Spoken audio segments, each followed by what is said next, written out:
Violence overseas with the ongoing conflict between Israel and Palestine continues. In an attempt to get to safety, Palestinians scrambled to flee northern Gaza after the Israeli army issued a warning to escape just yesterday. Around 1 million people were told to leave for the southern part of the besieged territory.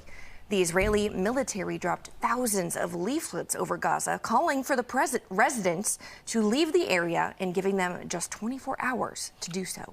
Many citizens attempted to follow the order and began fleeing using cars and even donkey carts. Even those fleeing were not out of harm's way as Israeli airstrikes continue to wreak havoc over the besieged territory. According to Hamas media office, those airstrikes have since killed more than 70 people. Since the war began a week ago, around 1,900 Palestinians have died in Gaza.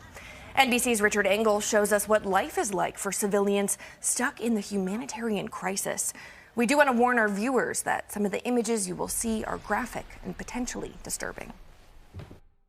Bombs are raining down on Gaza tonight. The Israeli military saying some forces have already entered Gaza to gather intelligence to recover hostages. Ahead of an anticipated full-scale ground invasion, one that will be a challenge for Israeli troops as Hamas fighters use an underground network of tunnels to their advantage. Israel gave 1.1 million Palestinians in northern Gaza 24 hours to head south to save their lives. Some heeded the order, fleeing in vehicles, on foot, and horse-drawn carts.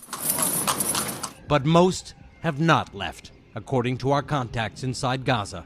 Many Gazans are already refugees from previous wars, and they're determined not to be made refugees again. And they have nowhere to go.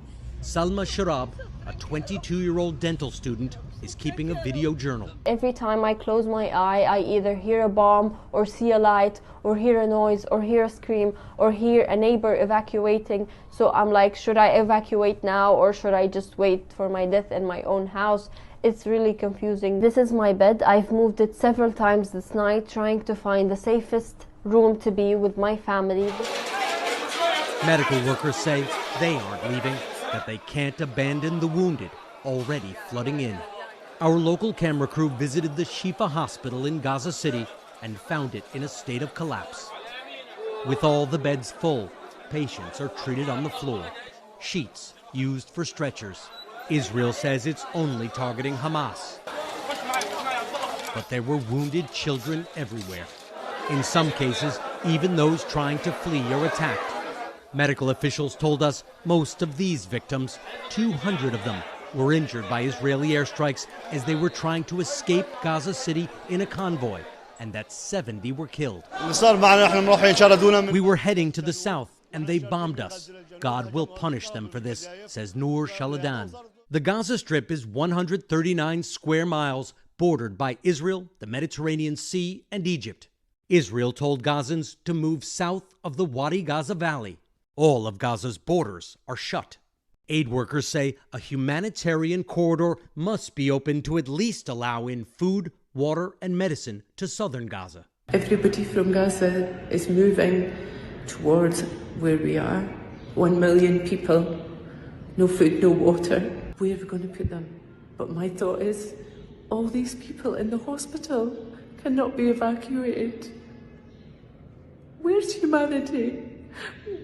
Where's people's hearts in the world?